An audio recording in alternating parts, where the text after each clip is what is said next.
Hello all, welcome you all to another session by Ability. This is Revati and I'll be your host for today. Hope all of you are doing fine and are keeping safe. It's lovely to have you all here with us today. In our today's session, we would be focusing on addressing phonological challenges in children with special needs. We would be discussing in detail about the different strategies to teach phonics to children with special needs. This session will be conducted by Mrs. Balasaraswati Nair. She is the founder of LD Remedial World, an online remedial coach. More about her a little later. As we wait for our fellow friends to join us, let's sit back and enjoy some music.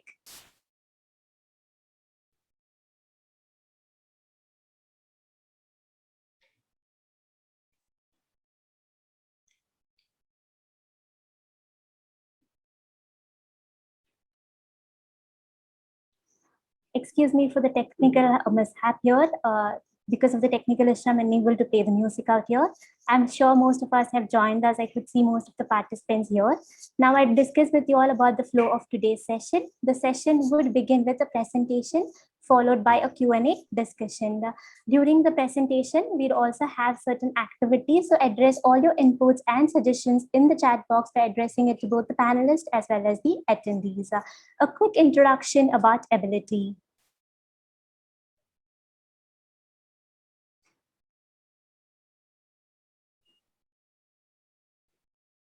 So for us as an organization, the carers of children with special needs are in the center of at the universe. For us, it is important to cater to all the carers who are helping children with special needs through our services in terms of both our workshops and webinars. We also planned a series of other events for you all, which would be upcoming. So do check us out and follow us in our YouTube as well as Facebook page and keep an update of all our upcoming events.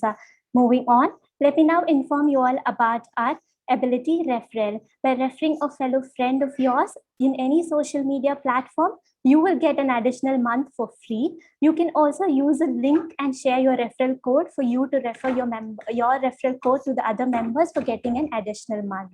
Now, let me introduce you all to our resource speaker for today, Ms. Balasaraswati Nair. As I mentioned, she's the founder of the LD Remedial World, an online remedial coach.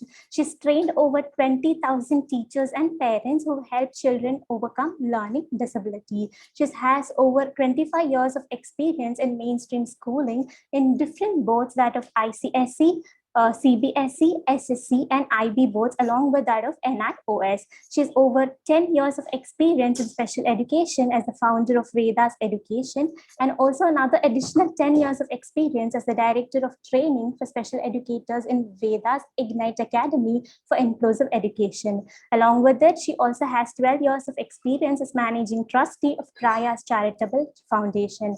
Personally, she's helped over more than 300 children with learning disability to become self-reliant. It is a pleasure to have you here with us today, ma'am. I hand over the podium to you. Thank you. Am I audible? Thank you so much, Revati, and the Ability team. I'm really grateful to Lily. I'm grateful to Balaji, and I'm very honored to be a part of the Ability team to get this opportunity to share my journey with wonderful people across Asian and South Asian countries. I'm really honored. So I can see there are about 201 participants. So can we have the poll? Revati, can we have the poll? Sure, ma'am. Yes, yeah. So we are having this poll because I just want to know who are my audience. And as you all can see, the poll question is select your current designation. Who are you? Are you a teacher, parent, special educator, therapist, student, or from any other field? Are you trained in phonics? Formal or informal? And are you using phonics to teach your child or student? There's a great possibility that many of you must be attending this session for the first time and never had any exposure to phonics. There can also be a great possibility that you might be an expert in phonics and now looking out for strategies to help children with special needs. And there's a great possibility that you're a parent, you've tried a lot of things, which may or may not be working. So it will be great once I know who the audience is, and I would try my best to address the concerns of phonics, phonology for children with special needs. So this is a subject which is very, very vast. People take year or more to learn about this and practice with their children. So in the next 1 hour plus, whatever best I would be able to discuss, share my experiences and the strategies that has worked for me with the children I worked, I would love to share with you.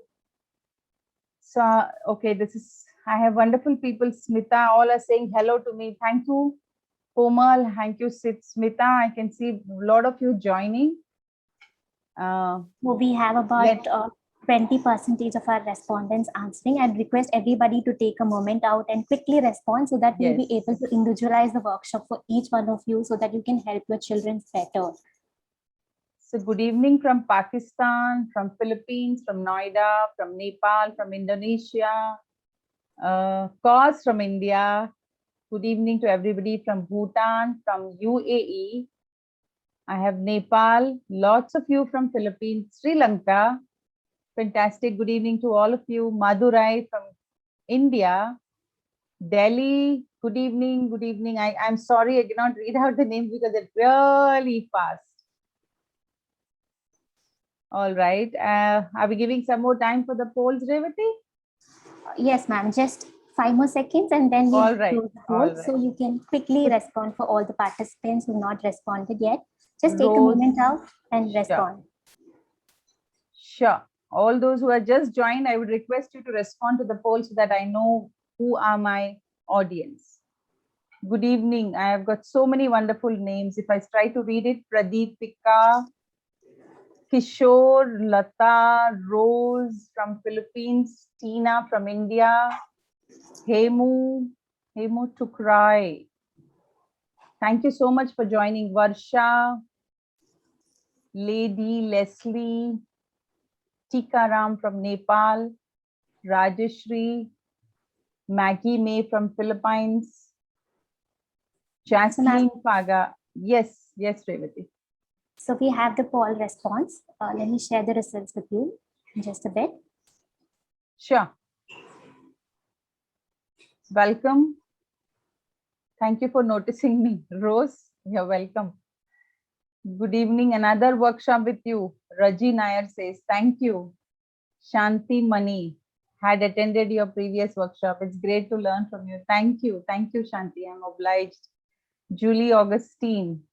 Thank you so much. I'm grateful to Ability for giving me a chance to connect with people across the world now. Mamta Rathore from Dubai. Thank you. So, ma'am, let me share the result with you. Sure. So if you're able to see my screen, and my screen is frozen. So I'm sure you're able to see the poll results. Not yet. Your screen is there, but result is not there. Okay, if you want me to read it out for you, can I proceed ahead with reading it out? That would be fantastic. Yeah, so 44% of people who are here with us as participants are teachers, followed by 32% of special educators with us today, and 11% of parents, 13% of students, and therapists are about 8% today. Okay. And so most of them are saying that they've received, 41% have said that they've received informal training in phonics, that is, they've attended some courses. Okay. 14% have taken some kind of formal certification or training. And 45% of our participants are mentioning that they've not received any training in phonics. Okay. Great. And yeah. About 74% of our members are using phonics with your children in the setting. Okay. Yeah. Hope to learn strategies for LD. Lin Nonga. I'll try my best because we have a mixture of audience today. People who are experts in phonics, people who are going to learn today maybe for the first time, and many of you are students, many of you are parents. So I'll try my best to share with you. So that's why I'll have to go with a little bit of basic background and grow towards how phonology works for children with special needs.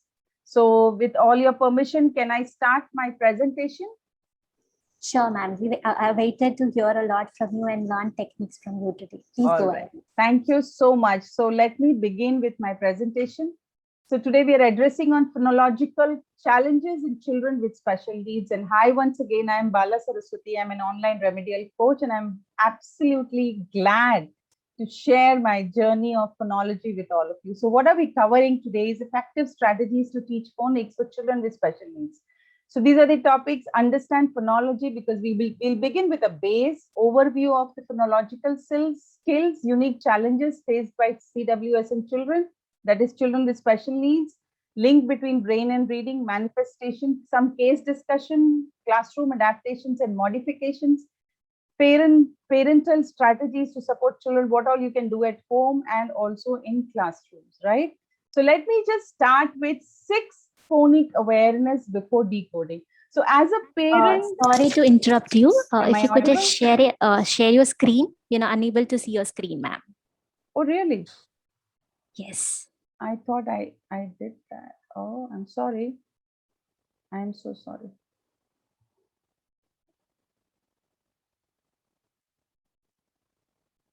If it is visible, please let me know.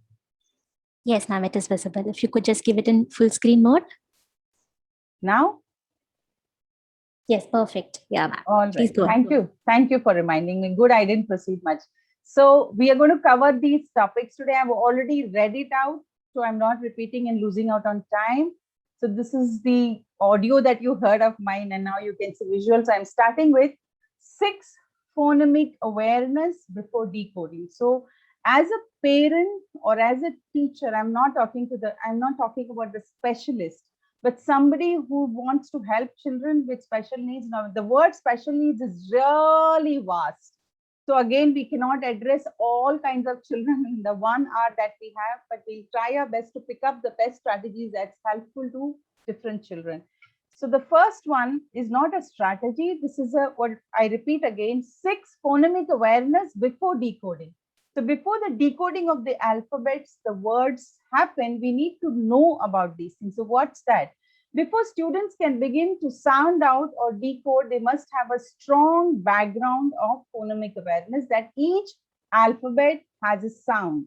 If that is clear to our children with special needs, it helps them to understand better.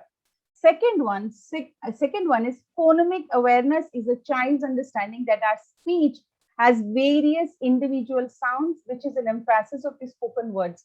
Like in Indian language, I know we have children, we have participants from across the country. But if I say about India, all our Indian alphabets have their origin of sounds from different parts of our body. Like some of the sounds start from our stomach. When we put pressure in our stomach, some is from the chest, some is from the throat, some is here, and some are from the tongue and lips. That's how the whole alphabet sequence happens in Indian language, especially Hindi and other languages. So English also has such areas where these sounds come out. So that's exactly what is shown here. And the person who's dealing with children must know this. And if the child has any problem in any of these areas, they definitely will not be able to pronounce those sounds as clearly as I or you would do. Like you can see in the picture, C, D, G, K, N, S, T, X, Y, Z comes from this, the lower portion. Okay. Now, the other one is it is important to understand that phonemes are the smallest units of speech, but they are written as graphemes. Graphemes are these symbols like S, but it has S as a sound, or R, which has R as a sound. So this is something basic we all need to understand. Fourth, phonemic awareness is taught through songs, chants, riddles, nursery rhymes because they are playful and entertaining. The more you talk to the children, the more you sing songs. That's exactly why in preschool we have so much of music, chanting, singing. Even chanting helps a lot. If you start with Vedic chanting in Indian, or with songs, if you are of some other religion or some other community, the local songs sung by people of that community helps children to help move, have their exercise of their mouth very easily. So it's not that we need to start actually with a, b, s, d, but we can That's how children learn. They learn by listening, right? So the next one is phonic awareness is a prerequisite for reading, for learning to read. Though when I started and people of my age or even people 10 years ago, when I talked to them, there was no phonics, at least in India at all. 10 to 12 years ago, we have all learned to read by repetition. My teachers would repeat to me and I would repeat after them, and we all picked up. So did with our parents. And I think 12 to 15 years ago, there was no phonics at all. We were all learning by listening. It was introduced very late, and phonics does help children to read. But there is lots of confusion in phonics. For example, ch, a sound ch has 3 sounds. Now, how does a child with special needs understand this? The ch is ch in ch is ch in chance. It makes an sh sound, that is sh in chef and k in chaos. When a child sees ch, how does he decide that do I say ch, or th?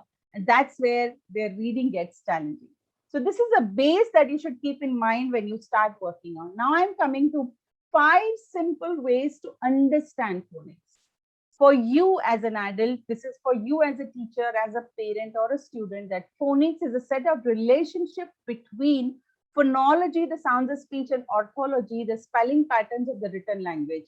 The relationship between the sound and the script is all this whole story is about. Phonics focus on spelling patterns and their location in words, which means if an alphabet is it sounds different when it is located in different parts of the word, which means the same alphabet will not sound the same everywhere. That's what is the difficult part for the children with special needs, because when they see an alphabet R or an alphabet C, it is different when it is with a vowel and it is different when it is with another vowel. So that's the confusion.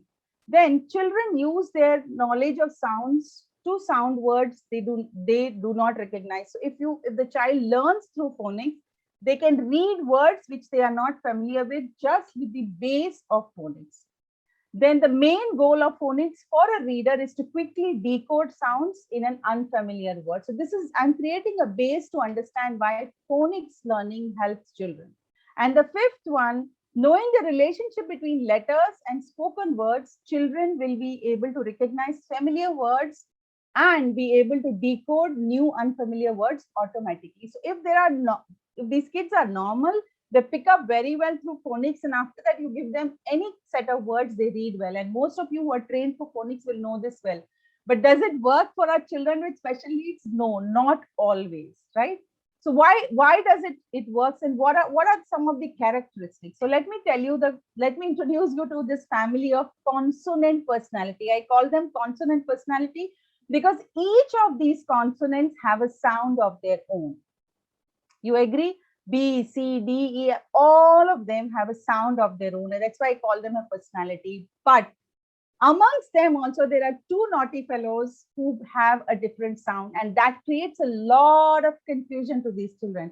So who are these naughty fellows who have more than one sound for themselves? And they are Mr. C and Mr. G. So Mr. C, I call them twin C. Why twin C? Because they have 2 sounds. And twin G because they have 2 sounds. Now twin C has 2 sounds, and what are they? C says k when you have A, O, U following, A, O, U, L, and R. If you remember this, you can introduce to the child with this idea and help the child to remember that the C is going to sound as k. Like now you can type the number of words you can think of with CA, CO, CU, CL, and CR.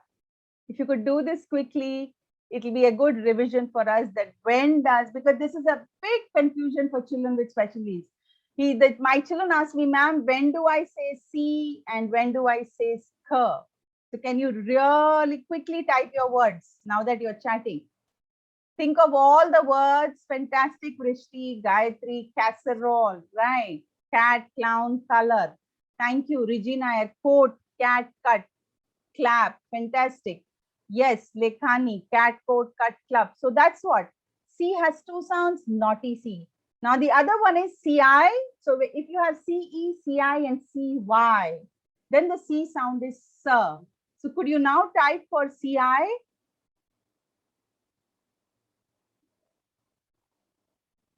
Cynic, city. Yeah, city is already there on the scene. Century. Thank you, Hemo. Yes, Khadija. Khadija, CU is cute. That's again K sound. Century, cinema, cent, cyber. CU is cute. So that's K sound. CIT, site. Yes. So if you remember this much, it goes with L and it goes with R. Okay. The same repetition for G also. Now, when G is with A, O, U, L, and R, so the sound is G. Like, for example, grape. So can you now type for G also? And when the G is with E, I, and Y, it says J. Gym, gymnastics. Perfect. Ginger, great, glad, gym, gout, geese, genius. But you know what? If you open the dictionary, the rule that we have for C is not completely followed in G. So there are many words where the G will have a, but it will still sound G, J instead of G. So that's where your child is confused. So there are many exceptions in G. That's because all of you must be knowing English is derived from many other languages. We have vocabulary from many other languages. For example, rendezvous. All of you know what's rendezvous. Rendezvous is a French word. Now imagine the spelling of rendezvous.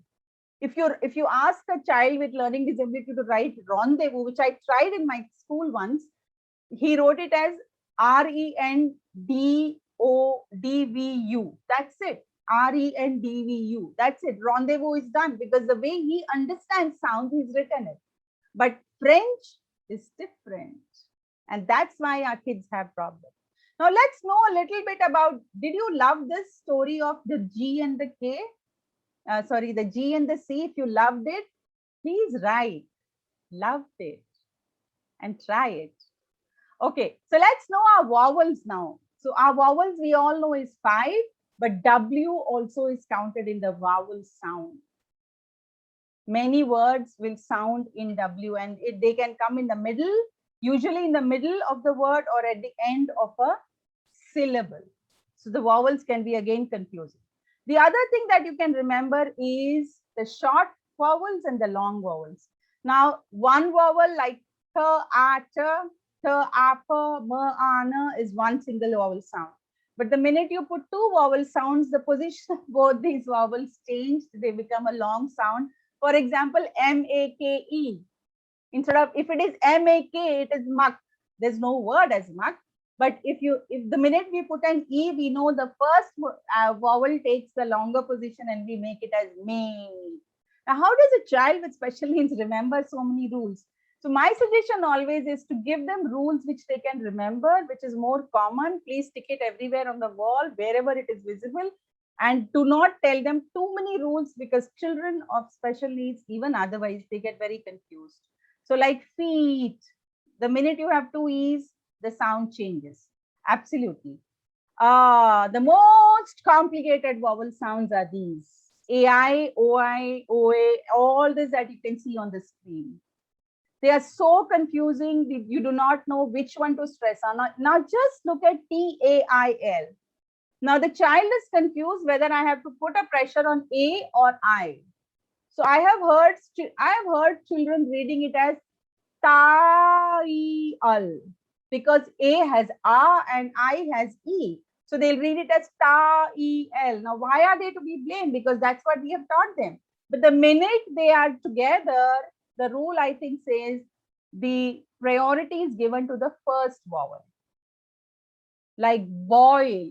So tell the child the second one is not to be considered. The first one has a sound, so stick to that first one. So the best way to do is whichever vowel has the priority, make the color of that vowel in the word that you are teaching a different color so you know the child can pressurize on that. Also, In the online mode, it is very easy now because you can make a PPT of every word and design it the way you want. So teaching online is much faster and easier than using the flashcards and doing, because you need to make so many flashcards. Yes, can and cane. Yes, absolutely. Thank you for your continuously writing. Now let's know a little more about blending. So once the students can identify all the sound in a word, they must also be able to blend them together. Now blending, I'm sure, if not all, many of you know, joining of two sounds, you get a blend and then you create a new sound like b and l independently join and it makes blur. Now children with especially learning disability, they find it very difficult to learn blending. So the strategies I'm going to tell you in the end, I'm just telling you what are the challenges these kids are facing. So, you know, like a doctor, before you give medicine, you need to diagnose why, how, or are these things happening to them without blaming them that why my child cannot learn. So now let me come to blending. So again, ma, a, pa, joining it together and then saying math sometimes gets very difficult to them. Joining alphabets and creating words can be very challenging.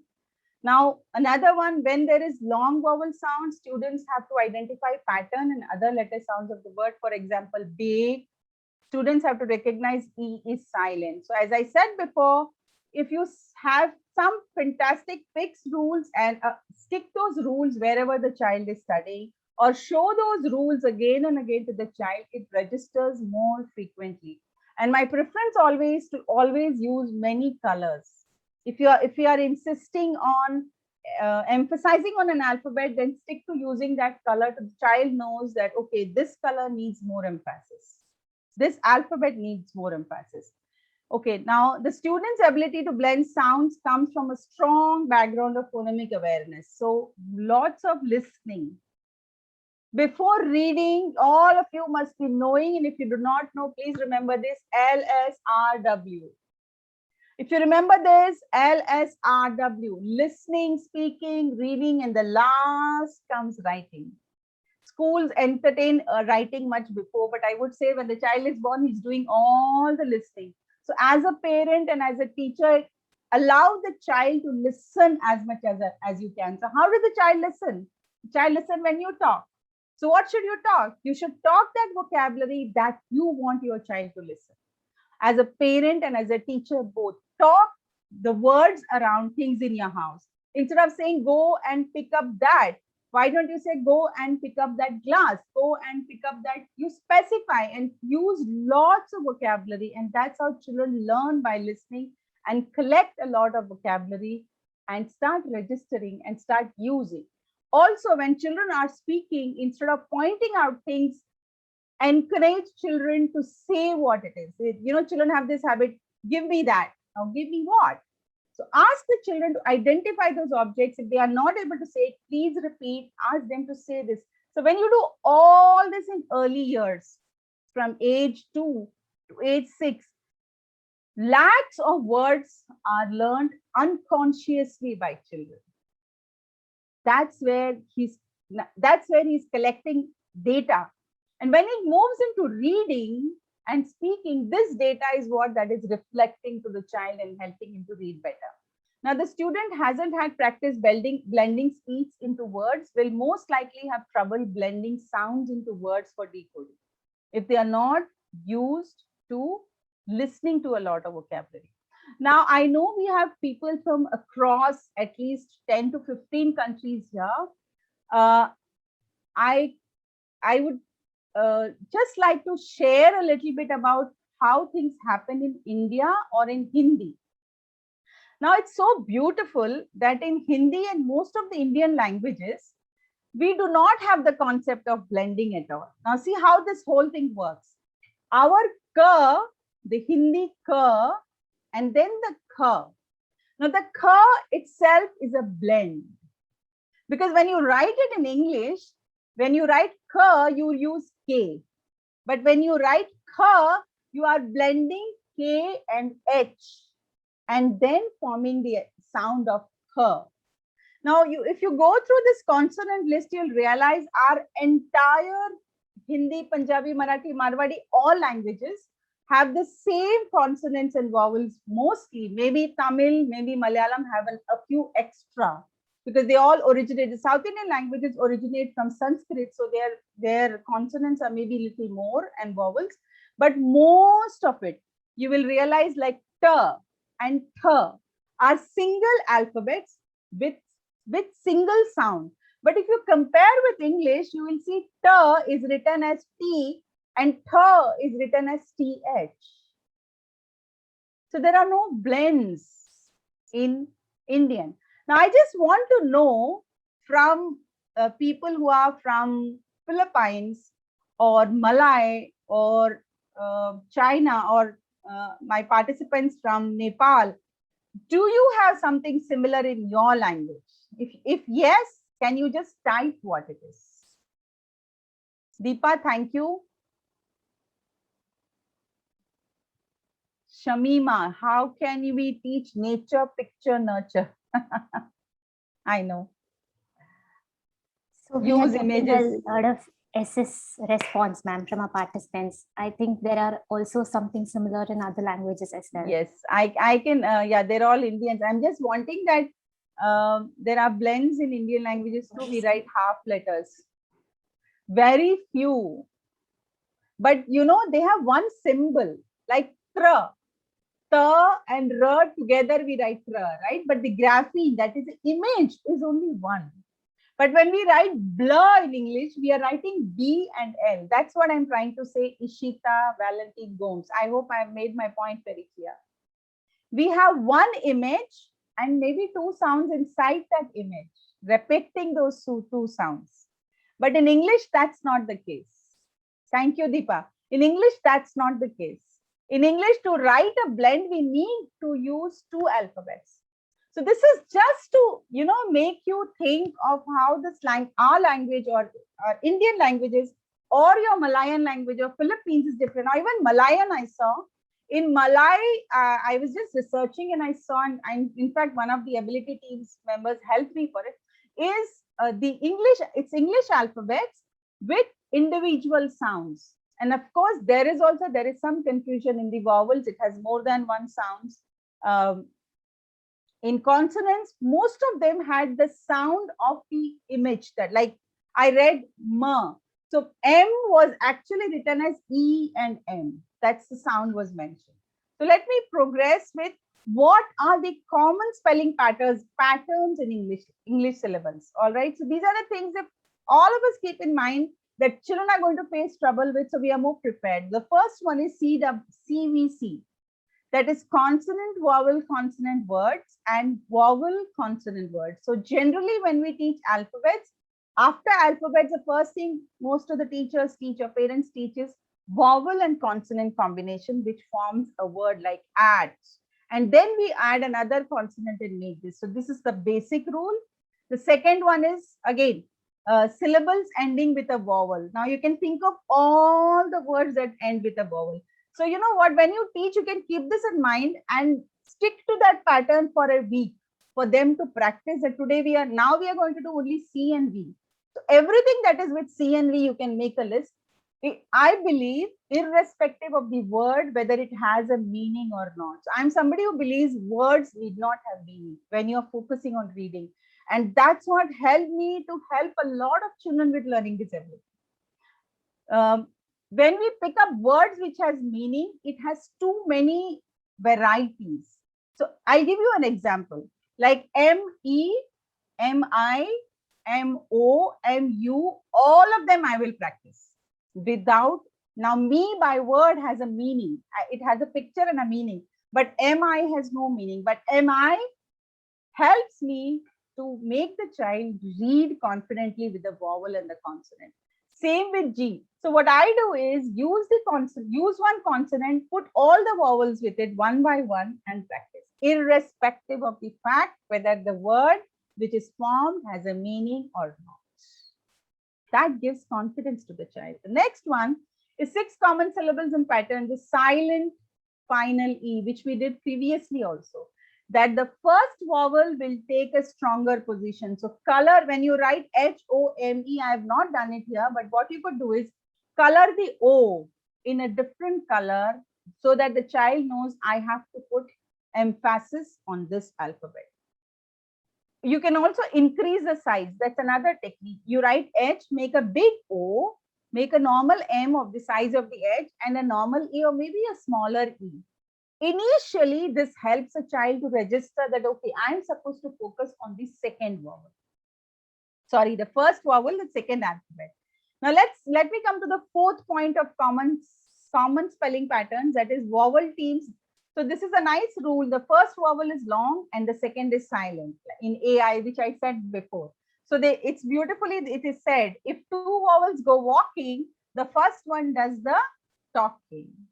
So if you keep repeating lines like this with children in a very rhythmic manner, this is registered in their head, or you write it somewhere, or you make an image of this. You can make an image of if two vowels go walking, the first one does talking. So you can make two people with two different representing two vowels and one talking and one is only walking. So these things register very well. Are you finding these techniques good? If yes, please type something nice for me. I'm waiting. All right, lovely. Karishma, thank you. Vinita, thank you. Excellent. All right. Hema, Harshal, Sozi, Jacob, thank you so much. See, motivation is very important. So next comes bossy R. Why bossy? You put a vowel beside it and read it. The vowel has no much of importance, and the R takes all the position. That's why it's called bossy R. Like her, car, fur. So we can make that R look a little bossy so that the child knows that he or she has to emphasize on this.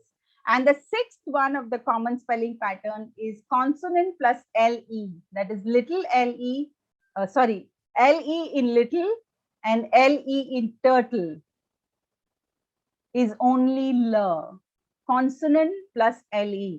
That is in turtle, L. So LE, no sound. E, no sound. L. So these are some common words. Now, so the types of phonic instructions are actually two kinds. How phonics can be taught, there are two kinds. One, explicit, and the other is called implicit. Okay. Now the explicit is you're starting with a vowel, then you're adding a consonant, then the digraph, then the phonogram, and then forms the whole word. So this is one way of teaching phonics or teaching reading to children. I repeat, we first teach a vowel, then you add a consonant like we did A and then add, and then we form a digraph and then a phonogram, the complete sound and the whole word. The second one is implicit, and in implicit, it is start with a whole word. Why? Because many words in English language, as I said, comes from other parts of the world. So they do not fall in the rules of phonemics. So you take the whole word, break it into small syllables, and ask them to read the phonographs of that, the smaller parts. For example, intelligent. So you break it, intelligent. It's a very big word. So when you do the syllabification and doing it, the children learn better. So you as a parent or a teacher has to decide which pattern should I use for which word and help the child. So generally it is explicit that is more beneficial for children, like this order: vowel, consonant, digraph, phonogram, and reading the whole word. So I have a case study here, and I would like to ask you to just respond to this in whatever you've understood. So Johnny is an 8-year-old boy in 2nd grade. He enjoys playing outside with his friends at recess and playing sports. Art is one of his favorite cases because he enjoys painting but has weak fine motor skills. He has difficulty concentrating and staying on task at school. Johnny has trouble reading words. He often confuses short vowel sounds and has difficulty rhyming words. Johnny often guesses at words only paying attention at the beginning of the sound. What kind of strategy do you think you can help for this child? Let's understand from your experiences or what you would have understood till now? Karishma says we used to follow implicit method. Yes, Karishma, olden times, that's how it was. Color coding, as you said. Yes, ma'am, please explain little about syllables. Okay. Writing on sand and rangoli definitely helps. So, okay, drawing with, I'm asking you regarding this case study. Making sound word with big letters. Yes, Alina. Any other suggestion? Associate words with drawings. Implicit method for Johnny. Okay. As he likes art, we'll integrate words with drawing. Fantastic.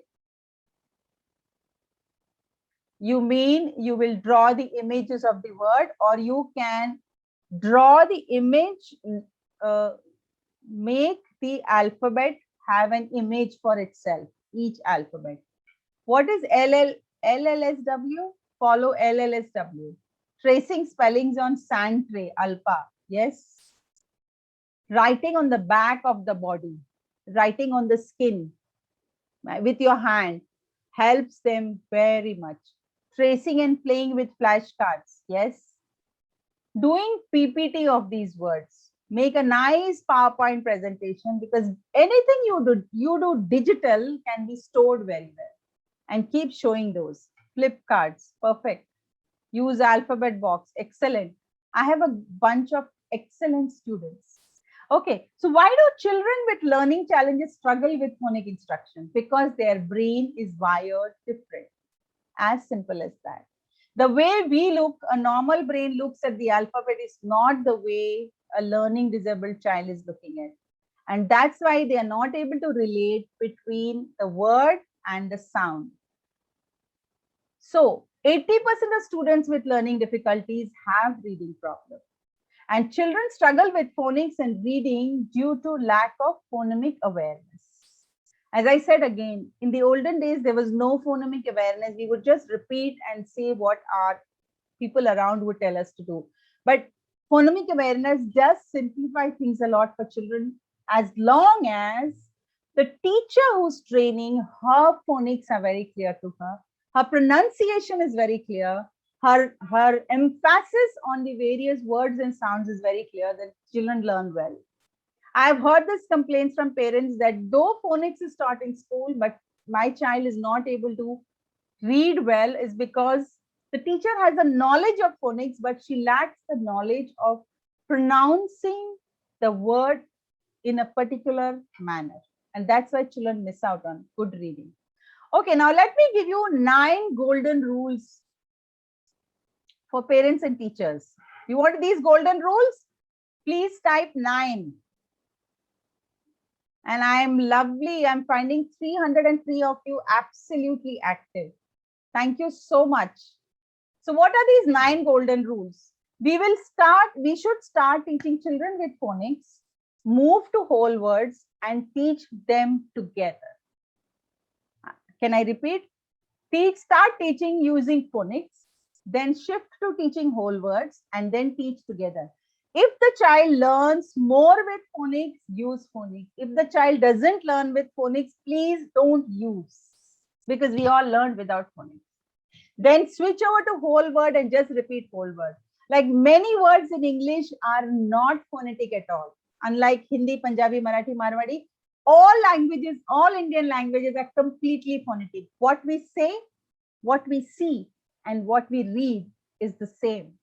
A k is a k here and a k here and a k when we read. But that's not the case with English. Okay. So whatever works, why I write analyze is you analyze what works for your child. If there are some set of words which goes well with phonics, please carry on. If there are another set of words which doesn't, please forget it. Just switch over to reading the whole word together. So I call it initial phonics, analyze, and automation. Why automation? Whatever works, start doing that automatically, because child will learn to pick up reading automatically after that. What you should do after that is paired reading, mother child or teacher child. Wherever the child gets stuck, you read. For example, I'll just do it for you as an example here. Say I have a child who's a struggler reader. He can read only 3 to 4 letter words. Now I'll make him read this, what is there on the screen. So what will I do? I'll say, okay, let's read together. So I'll start 9 and I would say golden and the child would say golden. I would say rules and the child would say rules, but I will not say the next word. I will not say the next word because I know the child can read FOR. So I'll be quiet and I'll ask the child to read, can you read this?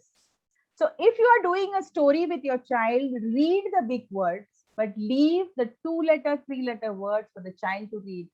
By doing this, the child picks up confidence and feels that he or she has read the story with you. The other rules are up to 8 to 9 years, they learn by listening, especially children with learning disability and learning challenges. So give them a lot of opportunity to listen. Listen through TV, listen news, listen radio, listen stories, listen to adult talks, as long as the adult talks are good.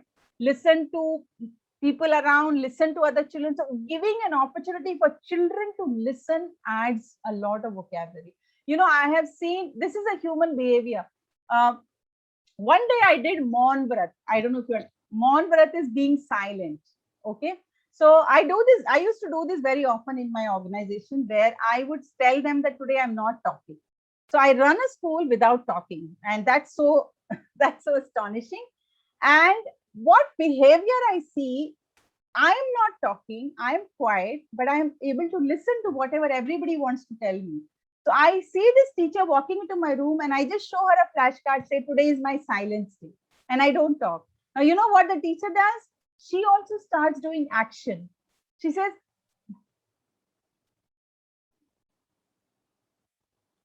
why do we do this? Have you ever realized? Because the brain tells you that other person is not talking, so I'm also not talking. Is that the way? No. So it happens with children. When children don't talk, you also don't talk. If you don't talk, how will they get to listen? So then I have another flashcard where I show, I am silent, but I can hear. Why don't you talk?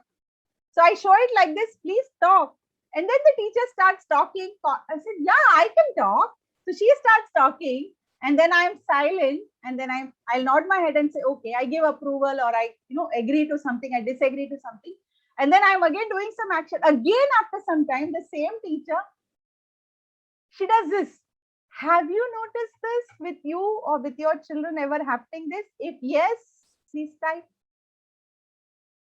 Yes, we copy. Absolutely, we copy. And I think we should do that. We should give a lot of opportunity for children to listen. So next one is focus on general awareness of the child.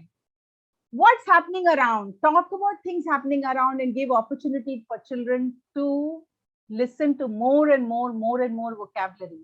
Whether it is English, whether it is Filipino, whether it is Malaya, whether it is Nepali, whatever.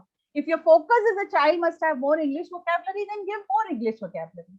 Irrespective of the fact whether your child whether you are educated or not. So a lot of parents ask me, ma'am, I'm not educated, how do I do? But I say, can you educate yourself by picking up 5 words in English every day? And I'm sure anybody can do this.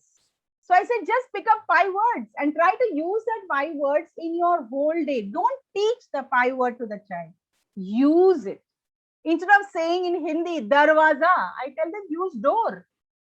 So you can start using, automatically your vocabulary increases and unconsciously the child repeats and learns. My mother is 4th class, but she did this because she didn't know Hindi at all. She's never heard Hindi till she was 22. That she got married to a man who was an army man, and she was shipped. She had to move to a place where everybody spoke Hindi and she couldn't do. But that's what she did. She started picking up from environment and made us listen to that vocabulary. Next, I said increase vocabulary. Next is incidental, like storytelling, news, programs. They are intelligent, especially learning disabled children. They're very intelligent to understand. So we should go on delivering them content and talk about contextual. When they grow older, if you know that your child wants to become a musician or your child wants to get into a particular field, it's great, advisable that they repeat the vocabulary used in that profession more often. If they don't know, if you're a musician, you do not have the vocabulary of a scientist, it's absolutely okay. But if you have the vocabulary of a musician, this child is going to be more confident. This child is going to sound that as though he has a lot of knowledge in English, though his focus is to teach, deliver good music or deliver, sing well, or probably use some instrument, but at least he will have a very good vocabulary. His subject, that's what raises his self-esteem. So we used to do this a lot with our children with teenage. I would try to talk to them on the subject, on the field that they were going to. Like I would tell a teacher in the business studies class, use as much vocabulary of business studies as you can. Use as much vocabulary of home science as you can. Don't simplify terminologies ever to them. Our teachers have this habit, this word is difficult, so let me make it simple. It doesn't help, because the child has to write that terminology in the paper and also use it. Okay. And coming to word wall. So this is something very common. I'm sure all of you know. So I call it refrigerator word wall also. Stick words that is difficult for them, a refrigerator, and keep changing them. Do it in every room possible, cupboard, bathroom, mirror, wherever you want. And you get sticky cards. It's very easy nowadays to use. I mean, I don't have to show. It's very easy. I always have them. Write and stick it around.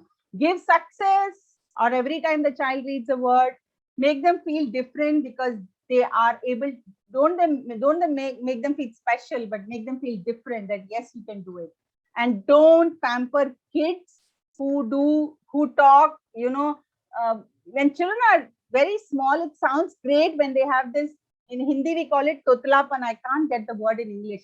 So they'll be like uchu puchu, kuchu muchu, and we go on with that even when they are reached 4 years, 5 years, 6 years.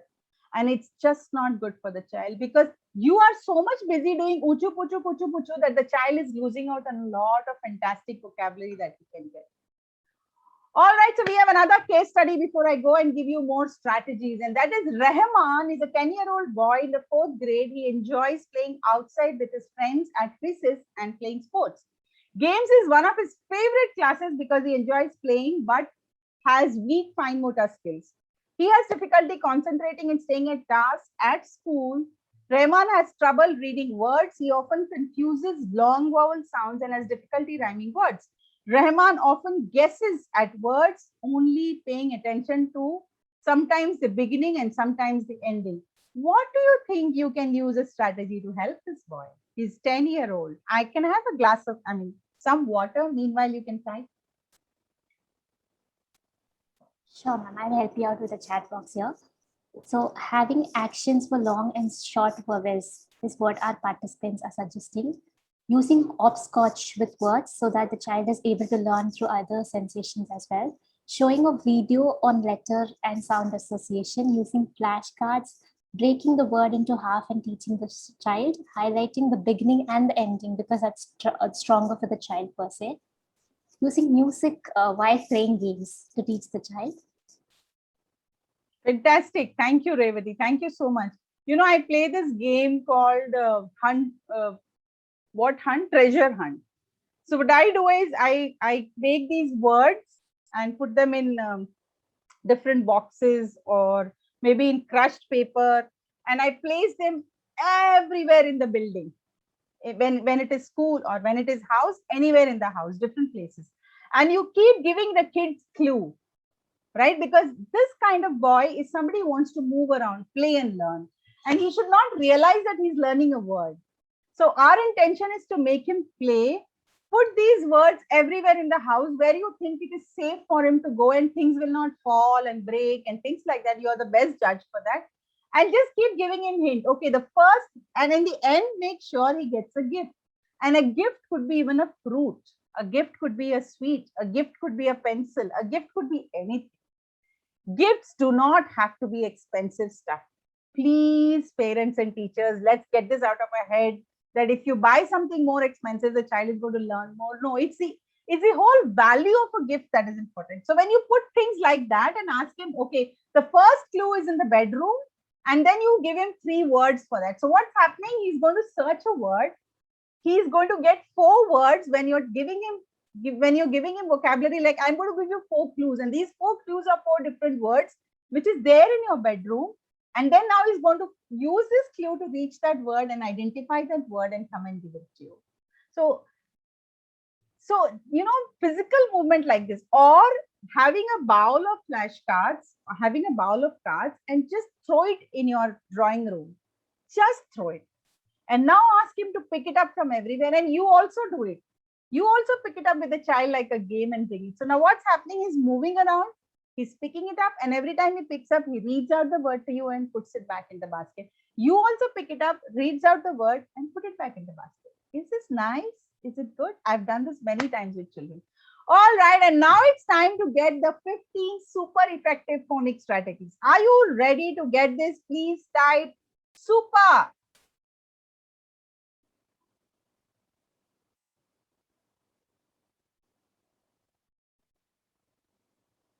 Yeah, sometimes scavenger hunt in the dark room can also be dangerous if they are children who can fall and things like that. But otherwise, if they enjoy playing this, it's an amazing thing, definitely. Yes, you can have the real objects with the words, absolutely. Yeah, the super with an R, the bossy R. All right. Okay, so the first one, intense, systematic, explicit instruction. What's it? So skills must be directly taught or modeled. Students should be guided and have time for independent practice. More teaching and learning opportunities throughout the day, which means it's not a phonics class which should be giving them words. It's every class which should be giving them more and more and more vocabulary. More support, small group instructions, scaffold instructions through gradual release. When I say scaffold, it means break it into smaller chunks. Instead of giving 2-3 sentences together, break it into smaller chunks so their absorption to understand, especially I'm talking about children with special needs, is better. Ask them to repeat, and then that's where they learn, pick up a new vocabulary and follow this. The second one, modeled, guided, and independent practice. So the teacher or the parent must explicitly teach or model what the student will be doing, instruction. Then the teacher will guide the student to use the skill taught. If you have taught spelling, you give a demonstration of spelling, of blending, or of joining the word and reading together, and then watch and allow the child to do it independently. As much as you allow the child to do it independently, the child is going to learn faster, especially during story reading. When you are doing story reading, even if the child is just learning to join two words, I think he should be given an opportunity to read those words. For example, in the early days, the children learn words like at, off, on. So when you're doing a story reading, you make sure the child identifies that word on in the story. Every time on comes, let him see it and read it. That's where he feels, yeah, I know to read. And then he takes interest in more words. Now, word boxes, picture with connected boxes, the length of the word being taught. Use letter ties to place inside the box. You can do this in your washrooms, in your bathrooms. You can have these word tiles stuck. You can jumble it and lay it and ask the child to rearrange it in the homes. You can do it in any room. It's fun for kids to do this. So you get sticky ones and you get normal. You can tear it and create more. It's all paper. You can use newspaper to do it. Okay, onset and rhyme. So what's onset? Onset is the first sound of the word, and rhyme is the ending of the word of sounds. So onsets and rhymes make it easier for children to sound out words.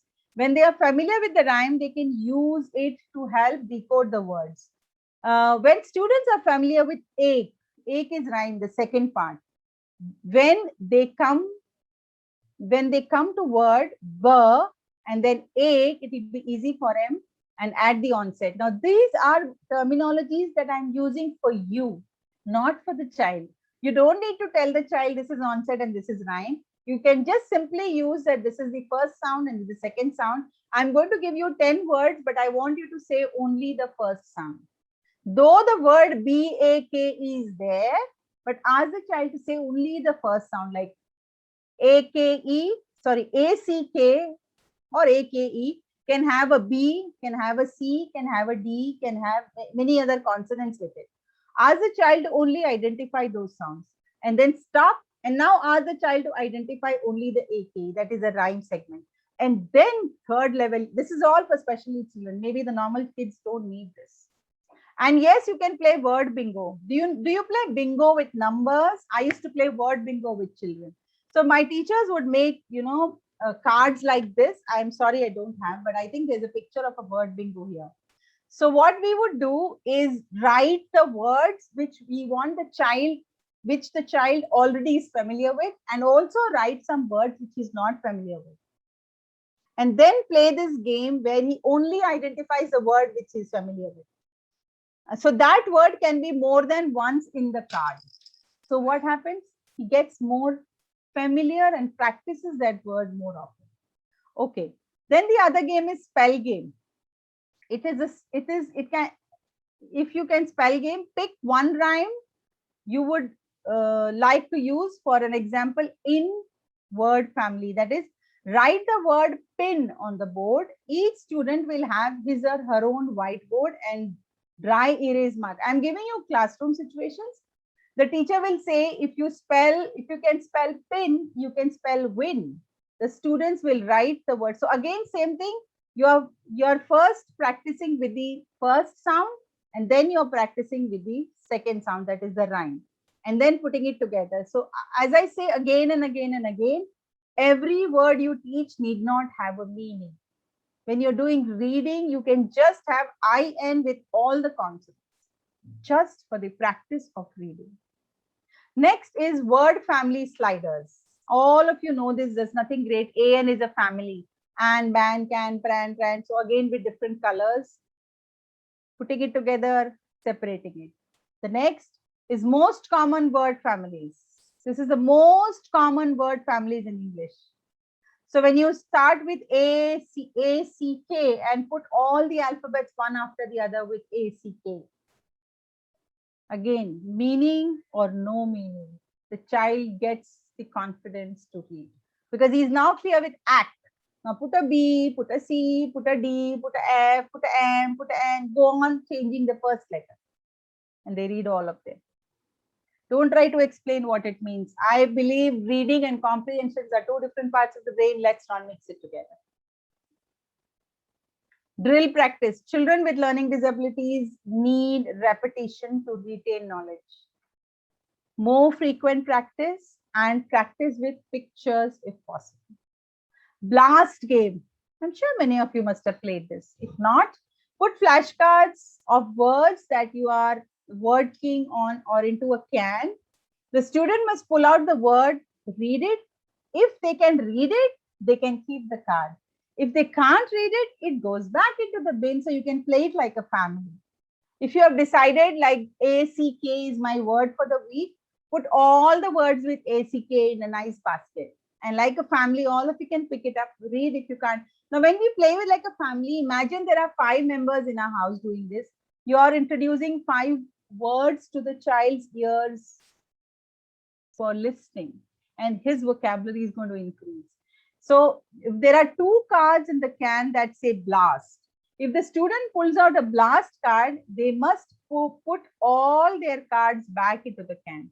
Now, these are few games that I can share in the 1 hour. I think from this, you as a teacher and a parent or an expert will get many ideas to play, or maybe you're already playing many such games. The 10th one, kinesthetic method of sounding out words. When children are sounding out words, they can tap their arm, starting at the top of their arm with the first sound and ending it at the last sound of their wrist. So you can write like this. I can show it like this way. This is another way kinesthetic children learn very well because they get the feel of the alphabet in the arm very nicely. Phonic word wall, very common. Keep changing the words, but please make sure not to have the same words and don't wait. I've seen teachers who wait, ma'am, they don't know all the words, so I will not change. No, if you have put 30 words and if they know 20 words, please change. Let kids have new vocabulary, new words to read. They get bored of seeing the same thing. It's okay if they don't know to read. Mix it with new words, put it back again. So these are some of the computer games. There are many. In fact, I've just picked up a few. Turtle Diary, Splash Learn, Phonics Bloom, Kids Phonics, because Those who do not want to make flashcards and take all the trouble of doing all that, you can use these computer games to help your children. And they're very well designed for special needs too. 11th one is word sort concentration. So make a list of words, which is CCV, as you can see on the screen. CCV, CCV is consonant, vowel, vowel, consonant, like book, BOOK. And CVC with, you can have categories like this. Give a bunch of words to children, ask them to place it, which comes under what. Word shapes, students sort words based on their shape. All words have their shapes, alphabets, H, A, T. So the long one is for the H, the shorter one is for A, and then the longer one is for T. So this is another way they learn the sound, the reading. So changing different activities helps the children actually enjoy reading. Cut and make. Have strips of these words printed on a paper. Ask them to cut it either as whole word or cut them into alphabets and then ask them to join it. It's fun for children. Auditory and visual closure. So teacher has the letters far apart and moves them closer together and says the word. So she has blur and ACK. So you have them apart and then you put it together. Then again you have it apart, then you put it together. So this is called auditory. They're listening. Blake or black. You're doing this. So did you find some of these strategies useful to you? If yes, give me some nice energy. Very useful. Oh, yes, with a long S. Thank you, Komal, Dalbir. Too fast, Vidya. I'm sorry, I may not be able to say everybody's name. Too useful. Pooja, Lekhani, Rashmi, Khalzi, Raji. Raji is very consistent. Thank you. Wendy, Joyce, big yes. All right. Ahimsa, Danika, Shipra, Kalpana. Thank you so much. Beautifully put up. All right. Thank you so much. Awesome energy. Thank you. It's all because of your responses, ma'am. Today I'm on mobile, so difficult to message while seeing. But yes, thank you so much. How would I know if a child? I'll come to the questions, darlings. Don't worry. Whatever I can answer, I'll come to that. And I think this is my last slide. So thank you for your super participation, and thanks to the Ability team, Revati, Lily, Balaji, Annie, everybody for, you don't know, the team is so amazing. They help you at every level. They follow up with you very well when a topic is decided. There's so much of discussion we do, how we want it. They give me a background of the whole, how many workshops have happened in this subject, what are the topics covered, what is it that we want to use. So you guys, including me, are very lucky to have a team of Ability who's doing all this for me. So thank you so much. And now I'm going to stop share and give my attention to Revati for all her questions. Thank you so much, ma'am. I would say super with a bossy R. It was a fantastic session. We actually learned a lot in terms of a lot of techniques. India number one. Sorry, just a minute. Somebody writes, Yasmail writes India number one. What does it mean? What's India number one? Yasmin, I can't get your name. She's referring that this was world-class training. Oh my God. We got to learn a lot of techniques from you, ma'am. I actually remember the quote that one of the educators said, teach me in a way that I understand so that I can retain it for a very longer time. And thank you all participants for being so proactive and engaging throughout today's session. Before we begin with our Q&A for today, let me quickly share you certain aspects that are interesting for you. As you already know, as part of Ability, for each of the workshops that you attend, we'll also be sharing exclusive resources which are part of each of the workshops. I'm going to take you through how is that you will be able to access this resource. But before that, as I mentioned earlier, for all of you who want to refer a fellow friend and or a colleague who you want to attend all the series of workshops or webinars from Ability, all you can do is refer them through any social media platform here, or just copy or link from your portal and then share it with them. So for any friend that join or colleague joins from this referral code, you would get an additional month free. So how effective and easy is that? With just a click of a button, you would get an additional month to continue your learning. So now I'll be taking through how is that you will be able to access all the resources. All you have to do is click on Student Success here, and you will be redirected to this page where you'll have to click on the resources and click on exclusive resources. So the resources that are being prepared for each of the workshops would be available for you. You will be able to access them from here. You will have an option to view the resource, download the resource, and also an option to rate the resource and share them via any social media platform with people who you think would benefit from this resource. Another interesting provision is if you feel certain resources are very useful to you and you want to have it handy and keep them shortlisted, you can do that by just a click of this button here for bookmarking certain resources, and you'll find all this resource in the bookmark session. Now, I'll also like to share with all of you about our upcoming events. In this month, we have an upcoming workshop on effective strategies for improving sitting tolerance in children with ADHD, which is coming up on the 29th. So do register yourself for the same using the link that is being shared right now in the chat box. And we also have another interesting round of webinar on how technology can improve outcomes for children with special needs. So if you are a tech buff and want to know what would be the future of special education with that of technology coming in, do register yourself for the same and don't miss that webinar out, which is for free. And we also have another set of workshop as part of this Remedial English series, which would be happening in the month of July, which would focus on comprehension. So if you're interested, do check that out and register yourself for the same. Now let's begin with our Q&A session for today, ma'am. The first question is from Ms. Pavneet. Let me unmute him so he gets an opportunity. Yeah. Yes, So before I answer, I would like to say I'm seeing that many of you are leaving. So I would just tell you that these questions you might not have ever thought of. You know what happens generally after the session, we feel okay, it's time to go bye-bye. But you know what? I learned the most when people ask questions. You learn the most because that's something that you've never thought of and somebody has asked. So you get another new idea on that. Many a times I don't know the answer. And that's what has helped me to learn more. I go back and find out, yeah, what is the answer I'm supposed to give to this? So I do a little bit of research and come up with another strategy.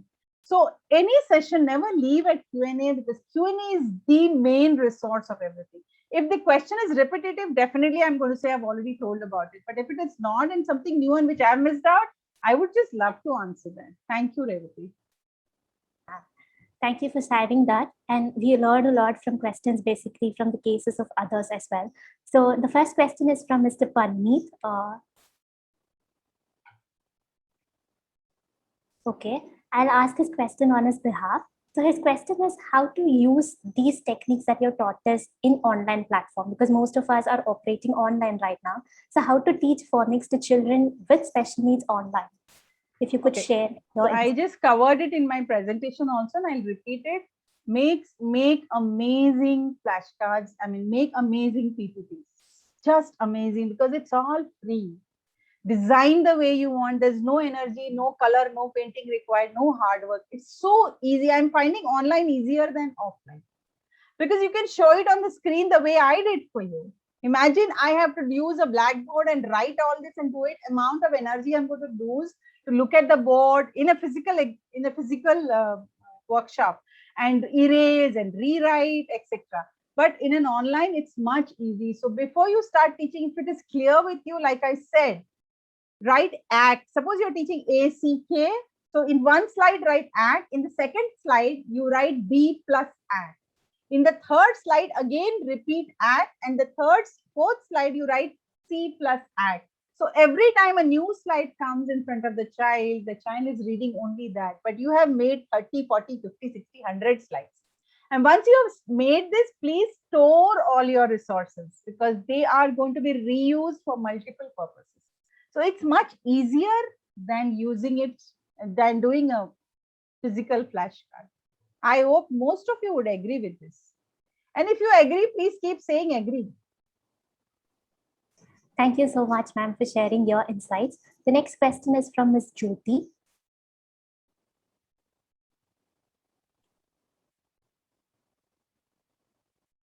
Thank you. Everybody agrees. And now they're putting 2 E's and 3 E's. The English is going to go haywire with like this. I think they're showing their enthusiasm. So let me ask this question on her behalf too. So her question is how to actually teach phonics to children with ADHD specifically, because they find it difficult to sit for a longer period of time, and their attention span is also low compared to other children. So if you could throw some insights on it, it would be great, ma'am. Yeah. So what I have done, I will share with you. I write these words on the floor. And I ask the child to jump from one square to the other without telling him that he or she has to jump to read. So I also play with the child, or the teacher plays with the child. So we ADHD children cannot sit. So they need movement.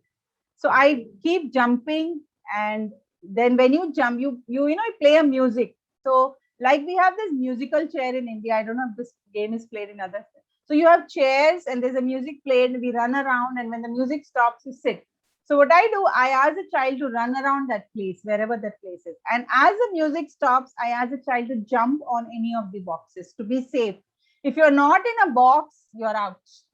So that box will have a word. On the floor, write it with chalk, with crayon, or leave a flashcard there.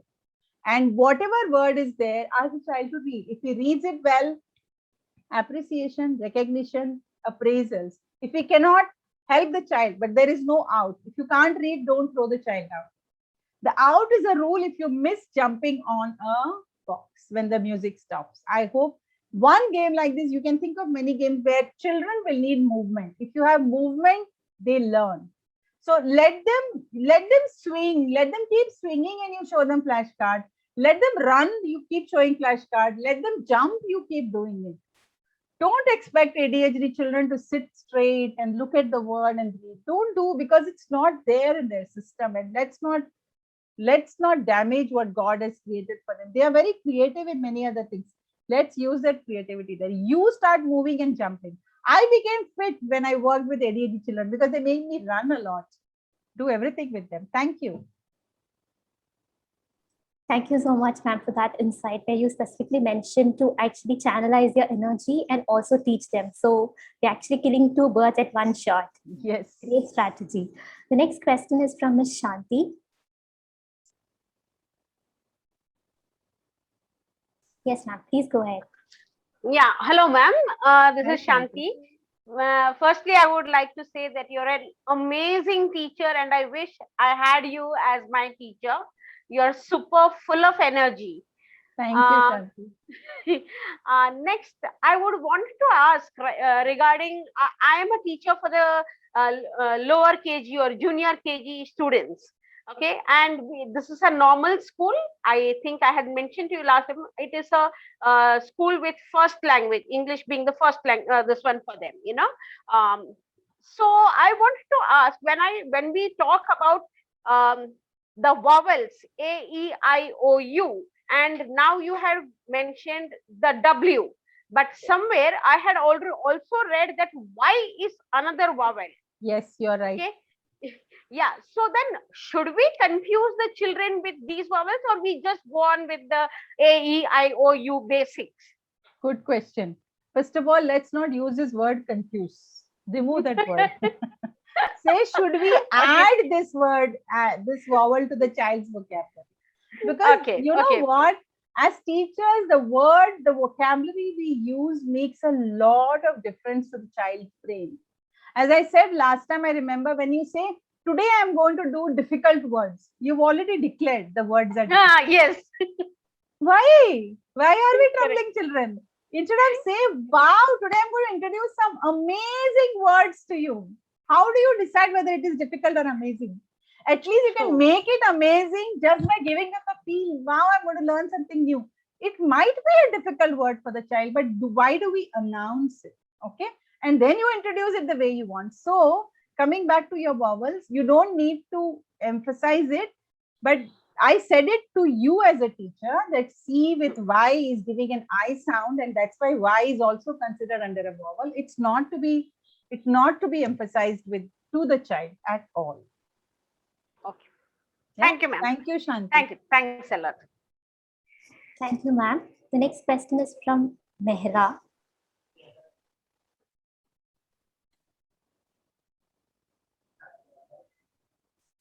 So let me ask a question on our behalf. Yeah. So her question is that what should we start with? Should we start teaching children with small letters or capital letter first? Reading? Yes, both reading as well as writing, ma'am. So it's very, no, they are two different things. Let's not mix reading and writing.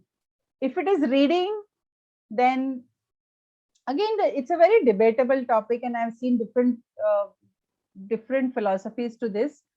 Most of the words that children read are small letters. I hope you agree. In a sentence, there is only 2 or 3 capital letters. That's all. Rest all are small letters.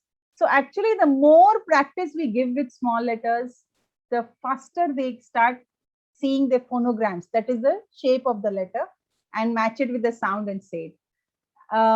And the frequency, all of you will agree, even now when you're typing, I can read this, ma'am, can you please share strategies for helping children with dysgraphia?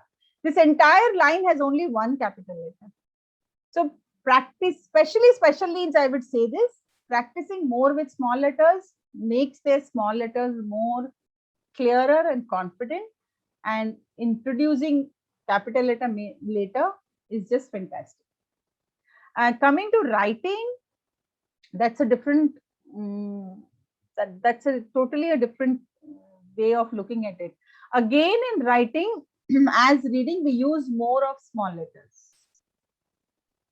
But what happens in writing is, all small letters have curves.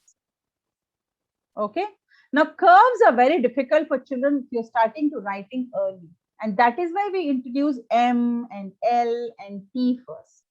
Because drawing straight lines and slanting lines is what you teach the child first. It's so contradictory, you know. In a drawing class, we are doing a lot of curve. But in an English class, you're not ready to do curve, you will be doing this. So I myself find, are we going the right way at times? And starting writing at an early age, the worst thing that you can do. But I know I cannot stop schools from doing it. But I always tell parents, give them fat crayons and ask them to make curves at home. Means scribble, scribble, scribble, scribble, scribble. The more you scribble, the earlier you will start writing. And there's no hurry to write anyways. Thank you. Thank you, ma'am. Lovely insights. The next question is from Miss Eugene.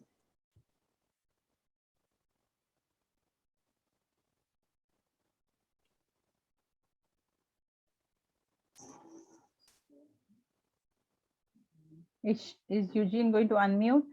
I want to see Eugene. Can you come on camera, because that image looks cute? Okay, so I think let me post a question on our behalf. So she's asked, can we also teach phonics to children with special needs, not specifically children, but like students with special needs who are in a higher level, like for example, if they are adolescent or like even adults, can this be done at a later stage in life? Okay. You mean they are not yet picked up reading? Is that the reason you're wanting to do that?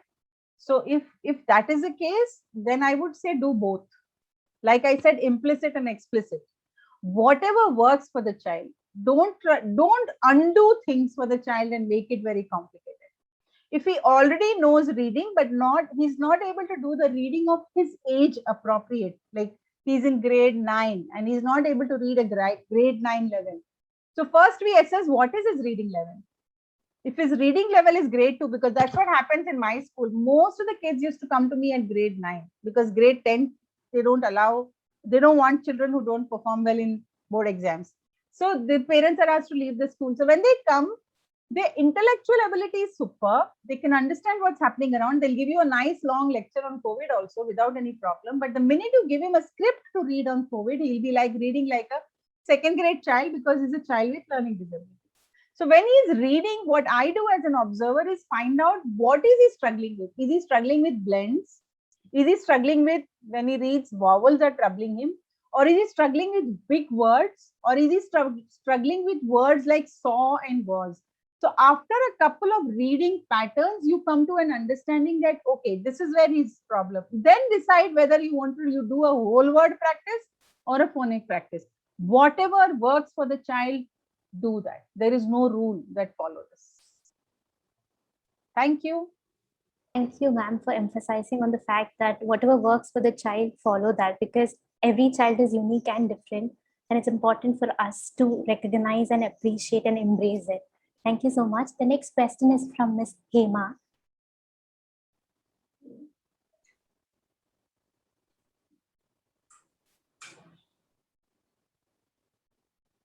Hello, ma'am.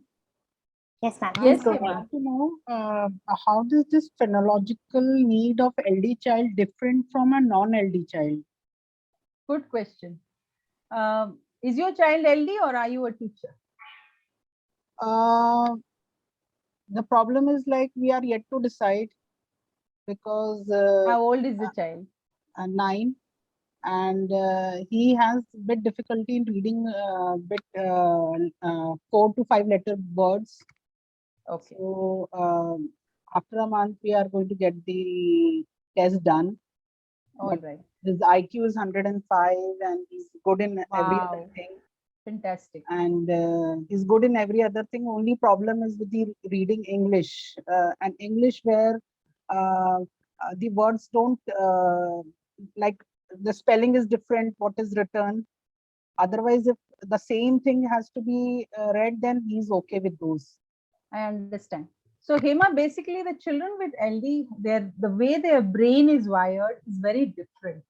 The neurological system is very different. If you can read about it a little more, you'll know. So they cannot match between the alphabet and its sounds. That's the whole trouble with them.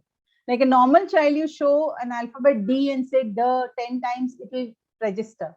But for an LD child, he forgets the sound that goes with the alphabet. And that is why they struggle to decipher, which is called decoding. That's what is happening in their brain, that is decoding. And for decoding to happen, there are 4 areas, that is phonological, visual, short-term memory, and the processing rate. So children with LD have a longer processing rate to do this whole thing. And that's why they take much longer time to read a word compared to a normal child, whereas their brain works 5 times harder than your and my brain. And that is why they get tired. So what am I again is whatever works for your child, try it. Without labeling, without telling my child is LD or not LD, doesn't matter. It's like, you know how I believe it? If your child doesn't eat rice, he only wants chapati all the time. What will you do? Because you have to give rice to the child. Indian context again. So what would you do, Hema, as a parent? Give a You will- alternative, yeah, whatever he's going to like it. No, you will try to give him in some other forms, right? Yeah. You will tell him, okay, he likes egg biryani, so you'll make egg biryani. He might Yes, say yes. you like to give it in the form of a sweet dish, kheer, Yes. or in Yes, some form. As a mother, you will do anything to give it. So, Yes. according to me, teaching is no different. Phonology teaching is no different. Do whatever works in because, whichever ma'am, way the child can learn. Ma'am, And because just- what yeah. has happened is for last 2 months, we have started an online teaching with the whatever you're teaching now. Na? So we have got a teacher who's teaching this and we are getting a very good results. Fantastic. That's it. So, Go ahead. Be happy. thank you. Whatever is diagnosed, you put it aside. But you know that he needs a But different way of school learning. school always emphasize on diagnosis. I'm not interested in getting it diagnosed, but school always emphasize on that. Yeah, I mean, even if you get it diagnosed, it will be beneficial for you at a later stage, just in case he needs a writer or he needs any extra help in board exam. It will be very good. Thank you so much. Otherwise, if he can do it without all this, with your support and training, that's the best. Yeah, we think he will be able to. Thank you so much. Thank you, ma'am. The next question is from Ms. Ishita.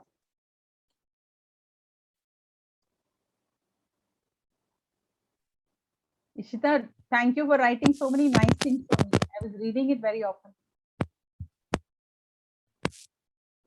Actually, my child is 2 years old, and by 2 years, people say that the child should say around 50 words, but he has very limited vocabulary. He uses monosyllables and he says the names of animals and colors, but apart from that, he doesn't speak like lines as such. And I wanted to know, when can I introduce phonics to him? Don't, don't do that. Give him vocabulary. What I said just now. Don't be in a hurry. Everybody will learn to speak finally. Don't be in a hurry to start teaching reading, please. LSRW. Please remember L. Let him. How did he learn about animals at 2 age? Too early to know about animals, because we force them and show them animal and say, see, right? Let the child He's used to learn. seeing pictures and Ishita, songs with animals. You know, okay, answer my question. In our house, of all the objects are there in our house, tell me how many words can you make of the objects in our house? Total, how many words would be there? Can you imagine? In the kitchen itself, there'll be 1,000 words. Do you know this? Bowl, pipe, plate, spoon, masala, dabba, fridge, butter, cheese. I mean, there's no end to vocabulary around us. But we don't use it. We should use our own house vocabulary a lot. Leave those animals aside. We will learn about it later. So when the child, in my room itself, I can see 1 lakh words around me at this moment. Please, all the parents and teachers, use that. Use these words as much as you can. They learn by listening. They get vocabulary. They start speaking. Reading becomes absolutely easy because they are already familiar with the word. It's like if I teach you French and give you a bunch of words, would you be able to? You've never heard French, so would you be able to read very fast? You will not be. But had you heard French for almost a month, you would have become familiar with many words, and when you see that word in front of you, you'll be able to pick it up much faster. So all vocabularies should be done by Dadi, Dada, Nana, Nani, Kaka, Chacha, Chachi, all the relatives coming and going around the house. Does it answer my question, Ishita? Your question. Yes, ma'am. But as you were saying, sometimes it happens with relatives, they have the habit of doing this baby talk. They use these words which don't make sense. So that is why, like, So consciously. how often these relatives come? They don't come very often. So leave them. I tell, as parents, you don't do it. Yes, ma'am. Thank you so much, ma'am. You're welcome, darling. Thanks, ma'am, for sharing your observation. The next one is from Miss Yashvi.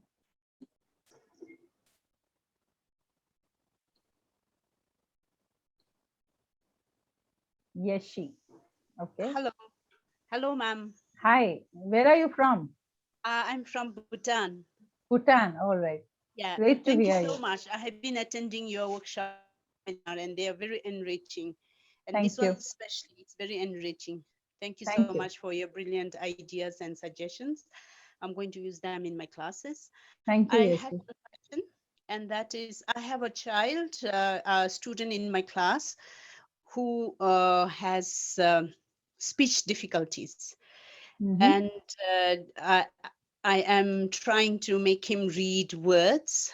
So like especially classroom objects and then common fruits and vegetables that he would be eating at home. So I have taught him the names of those objects. Now I'm trying to make him look at I had the picture with the word. Now I'm trying to make him read the words, but would phonics work with him? He can identify and name all the letters. Like when I say the name, then he points to the letter. And when I point to the letter and ask him to say the name, he has articulation difficulty, but he does name them somewhat correctly. So that only shows like he's able to name those letters.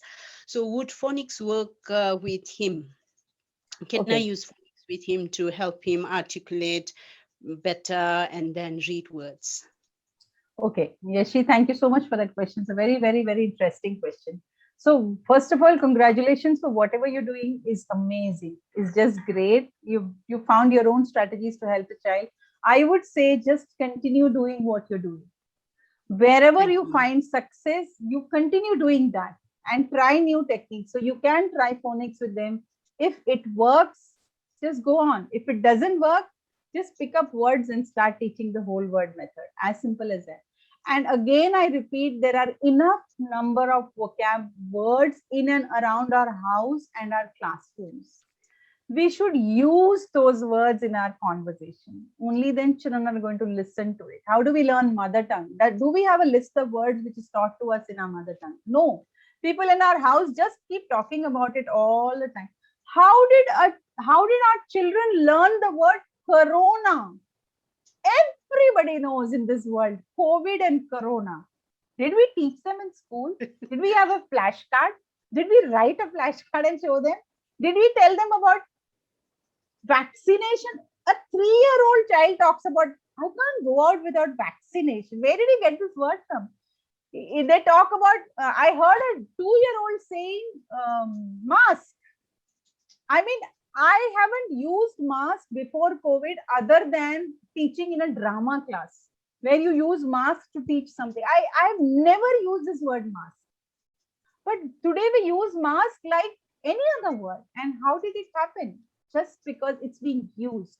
So my suggestion to you, Yeshi, is use as much vocabulary as you can in and around your house, in your school, in your environment, in the child's life. The children pick up to speak from that only, and that's the best thing to do because it's contextual. You teach about some dinosaur somewhere it doesn't exist, children can't relate to it. So vocabulary should be contextual. If it is contextual, their learning abilities super. Thank you, ma'am. Thank Great you. observations, ma'am. Thank I you want so to come much. to your country someday. Okay. The next question is from Miss Ajita.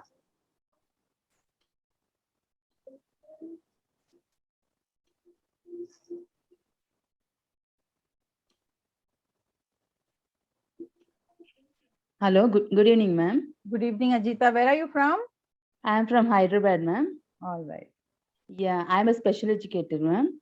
Okay. Yeah, I'm dealing with slow learners. Okay. So in my class, one child is there. He is very much scared of English words, ma'am. I taught him phonics, but whenever I told him to manipulate the sounds, but he is unable to recollect. So some of the strategies what you have told now, I implemented some of them, but even he is unable to cope up with the words, ma'am. Sight words also he is unable to read. So what type of strategies should I use to make him improve in the sight words vocabulary? So how old is this child? 10 years old, ma'am. How much? 10. 10 years. Yes, 10 ma'am. years. And for how long have you been trying this? This is a second year, ma'am. Second year. So out of Yeah. the total number of words you have exposed to the child, how many words has he been able to pick up? Only 2-letter and 3-letter words he can pick up, ma'am. From 3-letter words onwards, he is unable to mix the phonics and he can't spell it out. So can you tell me why did you use this word? He's scared of English, because that context I didn't understand. Scared of a language. Yeah, ma'am, sometimes we will give some reading comprehension passages, small passages. By seeing that passages, he will be very scared. Whatever he knows also, that also he will stop reading. So So the with word that- scared is actually not by the child, it is by the teacher. So it is Are you? you who decided that the child is scared. It is Okay. the child is finding it difficulty to read. Okay, that's his condition. Yes, yes. And ma'am. he's avoiding it. So Okay. I got scared. Why is somebody scared of a language? You can, okay? So I'm telling you again, teachers' vocabulary make a hell of a difference. So when you started this line, my actually brain was like, how do you get scared of a language? I mean, I was not able to get the answer. Now I get your question well. And the question actually says he is finding it challenging to read. Okay. Yes. ma'am. Now I'm going to send you to China. Now, okay.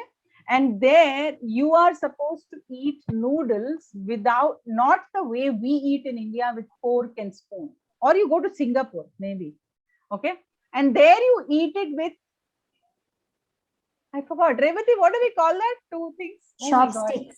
Chopstick. No, there's another chopsticks, or there's another word to that. So now you are given those chopsticks and asked to eat with that. Ajita, how will you eat it? No training. You're very hungry. There's a huge, beautiful bowl of noodles in front of you. So are you scared of noodles, or are you finding it difficulty to use the chopsticks and eat? Ajita, are you there?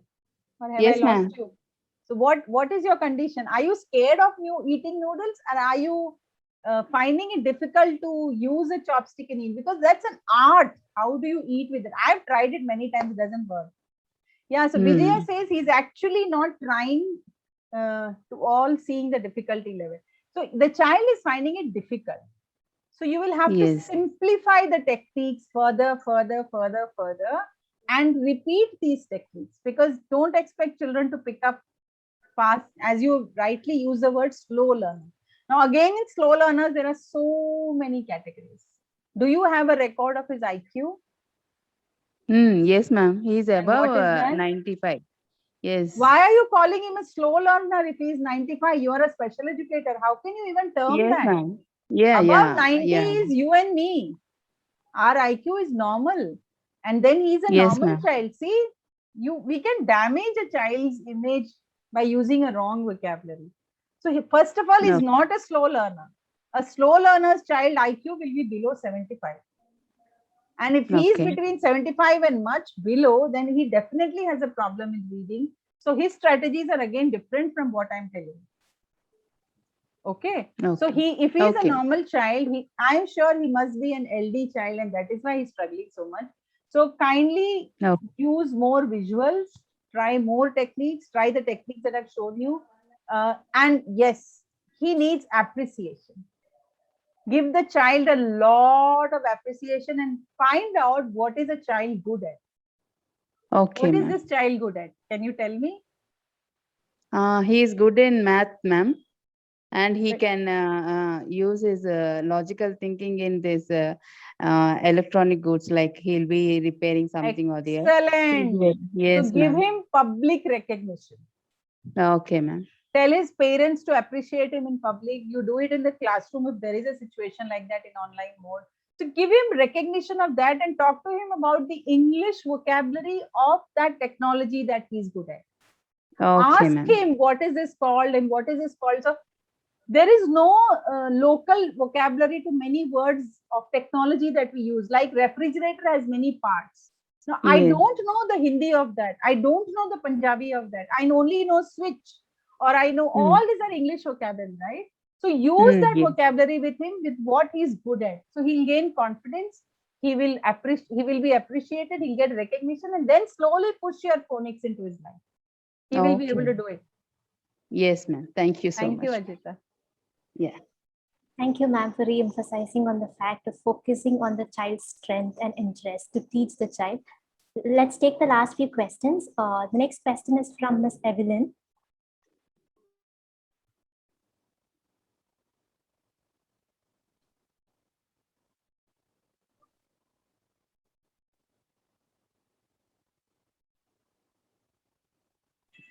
Hello, ma'am. Hi, Evelyn. Where are you from? Good evening. I'm from Philippines. Philippines. All right. Thank you. Yeah. I have a friend. She has a 3-year-old son. It's undergone speech therapy. Until now, can't even speak well, even a single word. What can you advise, please? How to introduce this phonics to him? Okay. The parents were so busy. Okay. So he has a speech problem. That's what you said? Yes, ma'am. But does he have a listening problem? Have you tested that? Come again, ma'am? Does he have a problem in listening? No, Have you- I think no, ma'am. You think, or are you sure? Because that's, if it is, sometimes children who have speech problem also have auditory problems. So if they are not able to listen, they definitely will not be able to reproduce what you're teaching. But he can always watch play from cell phone, games from cell phone. No, listening. Is he able to Yeah. listen to the instructions his parents or you give him? Yes, General somebody's instructions. mom. Yes, he can hear. He Yes. can hear. Okay. So Yeah. if he can hear, continue giving him a lot of vocabulary. Yes, Now, come again, ma'am. continue giving him exposure to lot of listening opportunities. Okay. Tell the parent also and you also do. So let him absorb all this vocabulary. Even if he's a Mhm. late speaker, his Yes. vocabulary will increase. Number one. Number two, I cannot comment on speech challenges because I'm not an expert in that and I don't know what challenges. Suppose some part of his brain is damaged where the child cannot emphasize on a particular nerve to say a sound, or the nerves are tightened, the muscles are tightened and he cannot do it, then it's actually a challenge for the child. So one has to go deeper into understanding his speech challenges, for which there are tests, for which there are various MRI reports from which you come to know about it. So if you come to know and the doctor says these areas are damaged, and then they also tell you that with various kinds of exercises, you can loosen these muscles and help the child to speak. So I cannot comment much deeper into this, but do not stop from giving him adequate vocabulary. Yeah. Thank you so much, ma'am. Thank you, Evelyn. Thank you, ma'am. The next question is from Ms. Pema.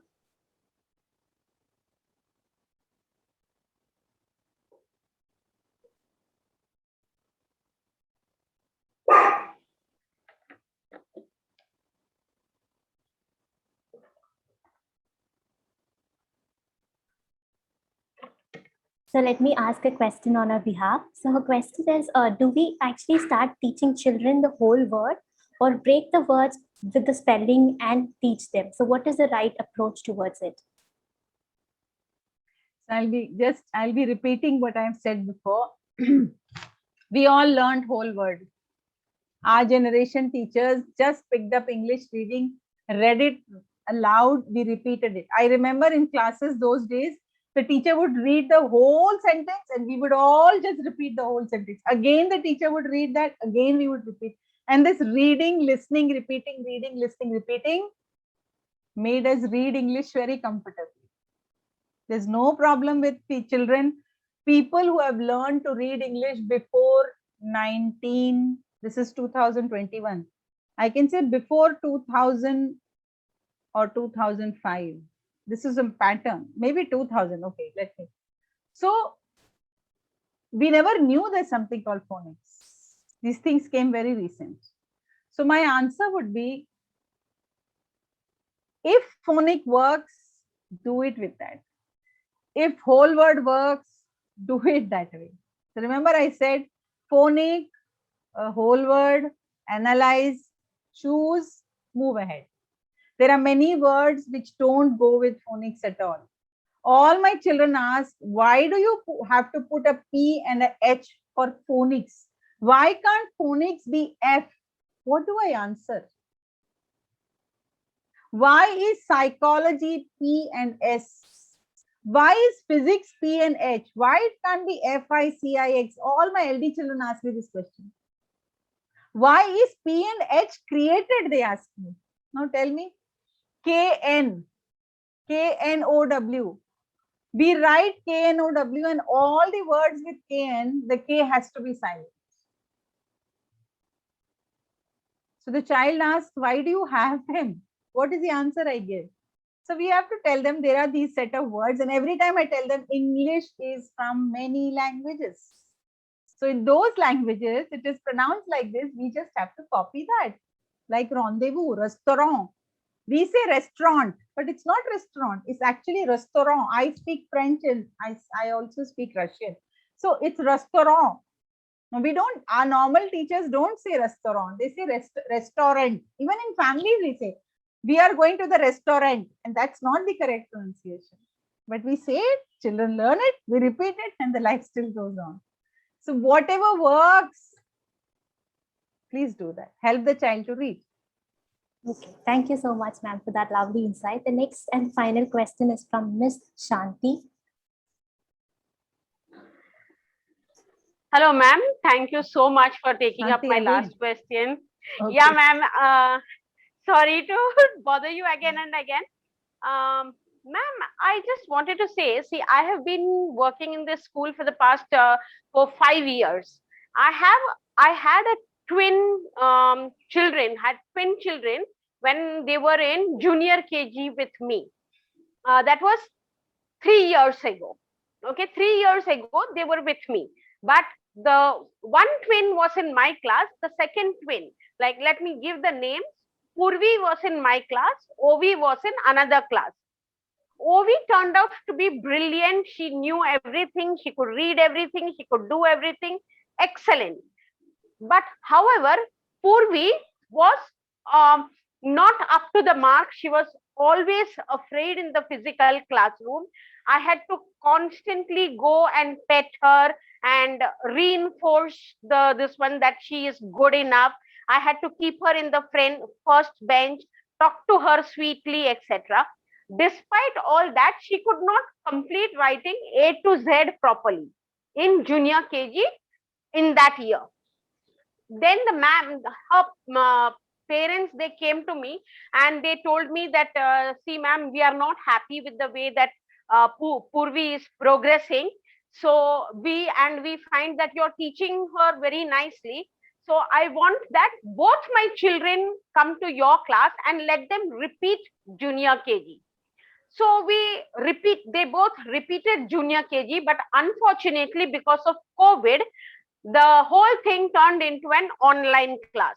Now, in an online class, although we made videos, we made so many voice notes, etc., and shared it with children. And what we used to do, like if I give B says bat,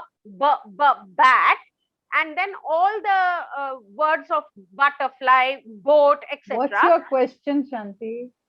So the problem is she was not able to say these words, and now she's in senior KG. Still, she is unable to say the phonic words or even remember A to Z. Okay. But in math, she is good enough. So do you know the birth history?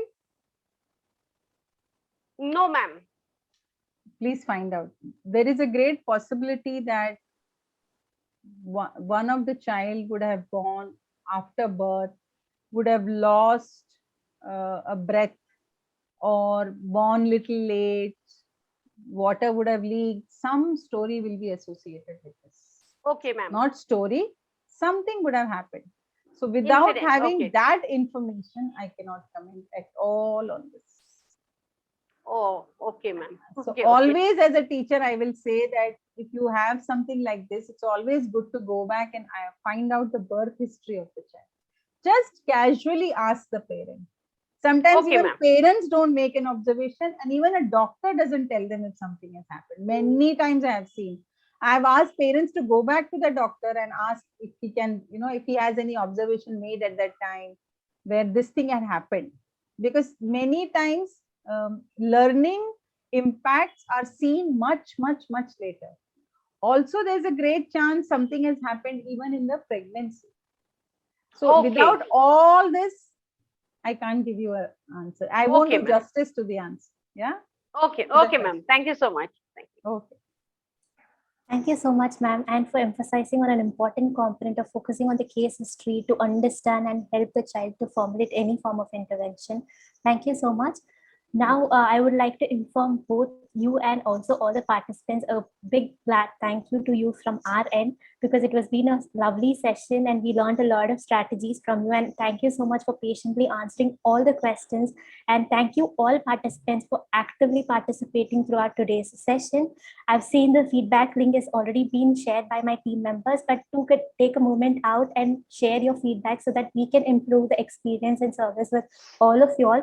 And also note, we have an upcoming series of different workshops and webinars planned with both national as well as international speakers on diverse topics. Do register yourself for the same on anything that interests you and share that referral link with your friends and colleagues so that we can all learn and grow together. Ma'am, I would like to check with you your final words to all our participants out here today.